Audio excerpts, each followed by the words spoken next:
அவங்க வீட்டில் வேலை செய்கிற ஒரு யூத பெண்மணி, சின்ன பெண்.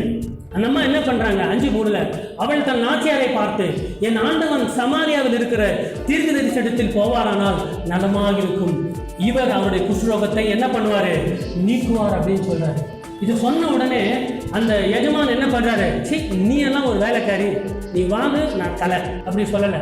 என்ன பண்ணார், ராஜா கிட்ட போனார், கடிதம் வாங்கிக்கிட்டாரு. கடிதம் வாங்கி நிறைய பொண்ணு வெள்ளியெல்லாம் எடுத்துக்கிட்டு அங்கே போகிறாரு. அங்கே போய் அந்த சமாரியாவில் ராஜாவுக்கு சொல்லும்போது அவர் வந்து அழுகுறாரு, நான் என்னடா ஹாஸ்பிட்டலாக வச்சுருக்கேன் குஷ்ரோகத்தை நீங்கிறதுக்கு, என்கிட்ட சண்டை போடுறதுக்கு இது மாதிரி பண்ணுறீங்களான்னு சொல்லும்போது இந்த விஷயம் எலிஷாவுக்கு கிடைக்கிது. எலிஷா சொல்கிறாரு, ஆஸ்கிங் டு கம் ஹியர், என்னிடத்துல வர சொல்லு அப்படின்னு சொல்லும்போது அவர் அங்கே வருகிறார்.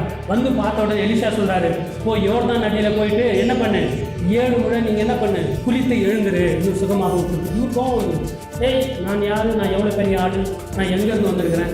அது 20 நாளோ 1 மாதமோ அந்த சிரியாவிலிருந்து சமாரியா வரைக்கும் வந்திருக்கிறாங்க. தொட்டு சுகமாக்குவேன்னு சொன்னால் நீங்கடான்னா ஒன்றும் கோபமாக இருக்காரு. அப்போது இன்னொரு ஒரு சின்ன அட்வைஸ், அவர் ஏற்கனவே கேட்ட அட்வைஸு சின்ன அட்வைஸ் தான், அந்த வேலைக்காரி சின்ன பெண் சொன்ன அட்வைஸ் தான்.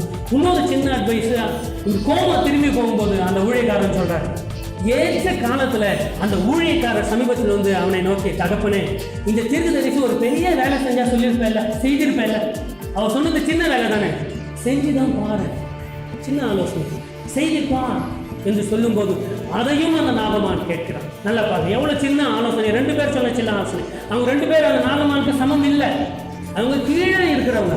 அவர் அந்த அந்த அந்த பெண்மணி கூட அவருடைய ஒய்ஃபுடைய வேலைக்காரி. இந்த 2மே அவர் கேட்குறாரு. கேட்ட உடனே என்ன நடக்கிறது அப்படின்னு சொன்னால் அவர் போய் குளிக்கிறாரு. ஸோ ஆகையினால அருமையாக தெரிஞ்சணுமே, சின்ன ஒரு ஆலோசனை கூட நம்ம என்ன செய்யக்கூடாது, நம்ம வந்து உதாசீனப்படுத்தக்கூடாது.